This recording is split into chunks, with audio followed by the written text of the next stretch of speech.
విజయబాబు గారు చెప్పండి, నిన్న తిరుపతిలో జరిగిన ఘటన, బస్సుల మీద రాళ్ళేయటం, ఆ కిడ్నాప్ చేసిన వాళ్ళ మీద కిడ్నాపర్స్తో తీసుకెళ్ళి మళ్ళీ వాళ్ళతో డెబ్బై అట్టేం కాదని చెప్పించడం ఏమనిపిస్తుంది? మురళీ గారు అయితే తిరుపతి వాస్తవ్యులు కాబట్టి ఆయన డీటెయిల్గా కొద్దిగా మాట్లాడతారు. ముందుగా మీరు మాట్లాడండి విజయబాబు గారు.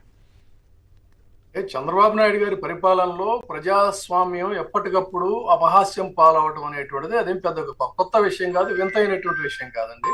కాకపోతే నిన్న జరిగిన దాంతో ఏమైందంటే ఇప్పటి వరకు కూడా అసలు వైసీపీ ఇంత దారుణంగా ఎందుకు ఓడిపోయింది, వీళ్ళు ఎలా గెలిచారు, ఆ నిజంగా ఏదన్నా జరిగిందా అనేది ప్రజల్లో కొంత అనుమానాలు ఉన్నాయి కొంతమందికి. అవునా, అలా జరిగి ఉంటుందా, జరిగే అవకాశం ఉందా అని.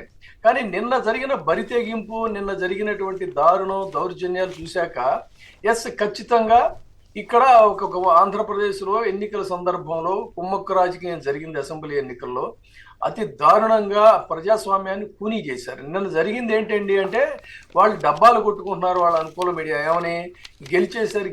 ఎక్కడి నుంచి గెలుస్తారండి? వైసీపీకి ఉన్నటువంటి కౌన్సిలర్లు కానీ కార్పొరేటర్లు కానీ టీడీపీ వాళ్ళతో పోల్చుకుంటే అసలు కనీసం 30-70 రేషియోలో కూడా లేరండి చాలా చోట్ల. అంతకంటే 30 బిలో ఉన్నారు.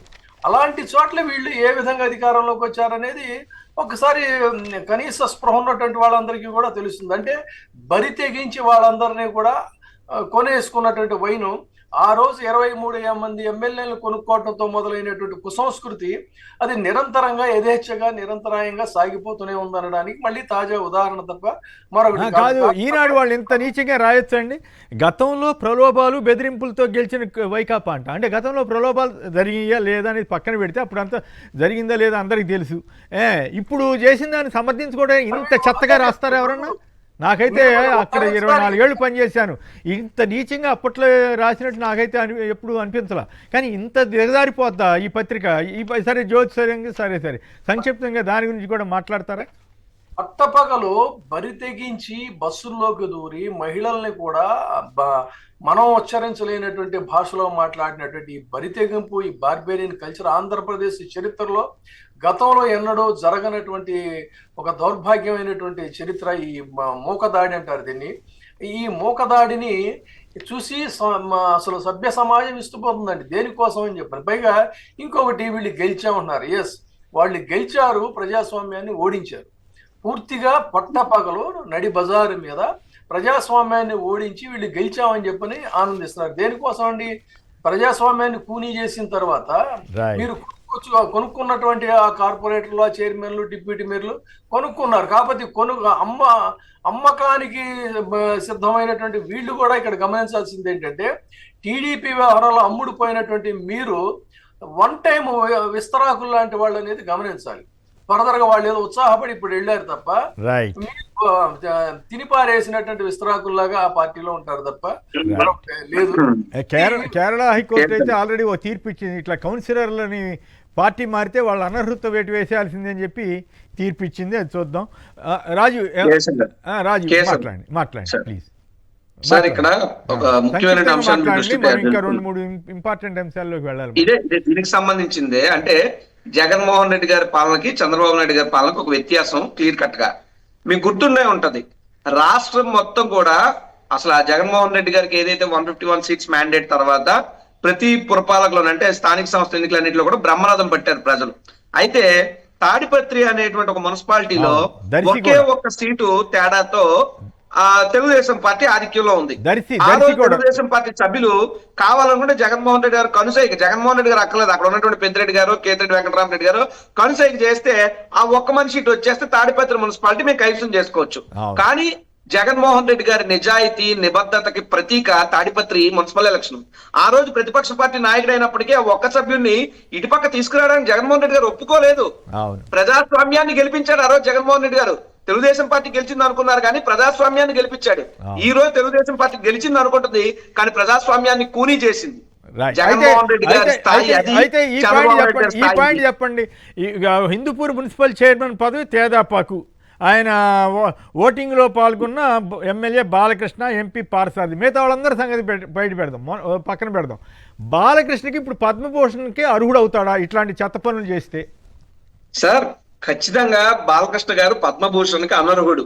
ఎందుకంటే ఎన్నికల్లో గెలవచ్చు ఓడొచ్చు తప్పితే చరిత్రలో ఉంటది. బాలకృష్ణ అనేటువంటి వ్యక్తి ఈ విధంగా ఓటర్లను ప్రలోభ పెట్టాడు, ఈ విధంగా కౌన్సిలర్లను పార్టీలు మార్చాడు, ఈ విధంగా బెదిరించాడు, కిడ్నాపులు చేశాడు, అరాచకాలు చేసి హిందూపురం మున్సిపల్ దీన్ని కైవసం చేసుకున్నాడు అనేటువంటిది చరిత్ర ఎప్పుడు మర్చిపోదు కదా. ఇటువంటి వ్యక్తికి పద్మభూషణ్ ఇవ్వడం అనేటువంటిది నిజంగా చాలా ప్రజాస్వామ్యానికి అవమానకరం. వ్యక్తిగతంగా రాజకీయంగా విమర్శలు కాదు, ప్రజాస్వామ్యాన్ని కదా ఈ భారతదేశం నడుస్తుందే ప్రజాస్వామ్య వ్యవస్థ మీద. అటువంటి ప్రజాస్వామ్య వ్యవస్థను రోజు కూనీ చేశారు. మీరు ఇంకో విషయం గమనించండి, మేము అధికారంలో ఉన్న కుప్పం మున్సిపాలిటీని కూడా మేము గెలుచుకున్నాం, కానీ తాడిపత్రిని వదిలేసామంటే ప్రజాస్వామ్యంగా అక్కడ మాకు రాలేదు, మేము ఊరుకున్నాం. అలాగే మీకు దమ్ముంటే సత్తా ఉంటే ఉంటే మళ్ళీ ఎన్నికలకు పొండి రాజీనామాలు చేయించండి, లేదంటే మహా అయితే ఇంకొక ఏడాది అయితే స్థానిక సంస్థలు టైం అయిపోద్ది. ఇంకోటి, చంద్రబాబు నాయుడు అనే వ్యక్తి స్థానిక సంస్థలకు ఎప్పుడు కూడా బద్ధ వ్యతిరేకి, ఎప్పుడు కూడా ఎమ్మెల్యేల చుట్టూనో అధికారం అనేది తన గుప్పెట్లో ఉండాలని కోరుకునే నైజం చంద్రబాబు నాయుడు గారిది. కాబట్టి 2017లో ఎన్నికల సమయం ముగిసిపోయి ఎన్నికల స్థానిక సంస్థలకు పెట్టాల్సి వచ్చినా సరే మళ్ళీ జగన్మోహన్ రెడ్డి గారు అధికారంలోకి వచ్చి పెట్టేంత వరకు కూడా చంద్రబాబు నాయుడు స్థానిక సంస్థలకు వెళ్ళలేదు. ఆ రోజు పెట్టినప్పుడు కూడా మేము చెప్పినట్టు జరగడం ఏంటంటే, మేము ప్రలోభాలు పెట్టడం ఏంటండి? ఎవరండి ఆ రోజు ఉన్నటువంటి state election commissioner? Nimmagadda Prasad కాదా? ఈనాడు రాసిన దిక్కుమాల రాత సిగ్గు శరం లేకుండా అక్కడ జరిగిన పరిణామాలు రాయకుండా ఆ స్థానాన్ని కూటమి ఖాతాలో కంటే బుద్ధుండొద్దా?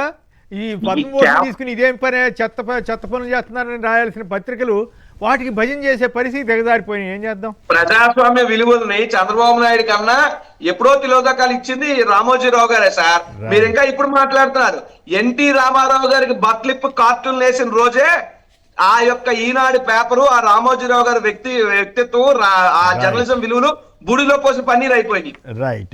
అప్పటి నుంచి ఎప్పటిదాకా మొదలవుతూనే ఉంది, అది అలా కంటిన్యూ అవుతూనే ఉంది. నుంచి సునీల్ గారు వ్యాపార లావాదేవీలు ఇవన్నీ అట్లా చేస్తాయి, ఆ వైపు తీసుకెళ్తాయి.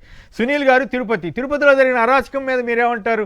బస్సు మీద రాళ్ళేయటం కానీ, కౌన్సిలర్ని కిడ్నాప్ చేయటం కానీ, కార్పొరేటర్ని మీకేమనిపించింది? మీకు అక్కడ ఉండేటువంటి మురళన్న గారికి, రాజు గారికి, విజయబాబు గారికి నమస్కారాలు సార్.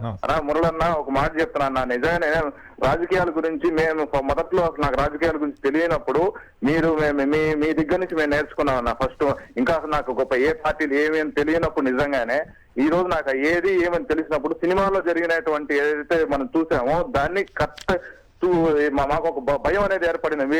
ఇప్పుడు వీళ్ళు డైరెక్ట్ గా తీసుకెళ్లి జరిగినప్పుడు కరుణాకర్ రెడ్డి గారు అందరూ కూడా కోర్టులో వేసారు, ఎస్కార్ట్ తెస్తున్నారు సార్. రేపు మా పరిస్థితి ఏందో నాకు అర్థం కావడం లేదు. రేపు భవిష్యత్, ఎందుకంటే ప్రభుత్వ సంక్షేమ పథకాలు ఉండే వాళ్ళందరినీ కూడా ఈ రకంగా చేస్తే రేపు మేము ఓటు ఏ విధంగా వేయగలదు? ఇప్పుడు కార్పొరేట్లు అంటే కొంతమంది డబ్బులు ఉండే వాళ్ళు ఉండొచ్చు, కొంతమంది డబ్బు లేని వాళ్ళు కూడా ఉండొచ్చు. వాళ్ళకి రక్షణ లేనప్పుడు ఇప్పుడు రేపు మా పరిస్థితి ఏందో మాకు అర్థం కావడం. తప్పులు జనానికి, తప్పు లోకేష్ గారిది కాదు. ఆయన మొదటి నుంచి చెబుతాడు, నేను రెడ్ బుక్ పాలన తీసుకొస్తాను అంటే ఆయన రాజకీయ పాలన అన్నాడు. నా మాబోటాడు రాజకీయ పాలన అంటే రాక్షస పాలన అని. ఇప్పుడు అదేగా జరుగుతూ ఉంది. అయినా ప్రజలు ప్రశ్నిస్తే కుక్కలు అంటున్నాడు ఇంకో ఆయన. సో ఈ పరిణామాలు ప్రజలదే తప్పు తప్ప వాళ్ళదేం తప్పు కాదని మనం అనుకోవాలి ఇక, అంతే. రైట్. మునిస్వామి గారు చిత్తూరు నుంచి సంక్షిప్తంగా. సార్ నమస్కారం సార్, మీకు ముగ్గురికి నమస్కారం సార్. నమస్కారం, మాట్లాడండి. ఇప్పుడు తిరుపతిలో కార్పొరేటర్ మొత్తం వైఎస్ఆర్ సిపికే ఉంది. అవును. వీళ్ళకి ఒక్కరు తప్పితే యావతి లేదు. అవును. ఈ నాకు బాబు నేను వాడకూడదు కానీ కుక్కలు అంట, మనుషులు కుక్కలు అంటే వాడు మనిషి వాడు. ఓకే ఓకే ఓకే మరి మీకు కోపం ఎక్కువగా ఉన్నట్టుంది. దయచేసి అభ్యంతరమైన పదాలు వాడి మళ్ళీ మనం అట్లాంటి తప్పు పనం చేయొద్దు.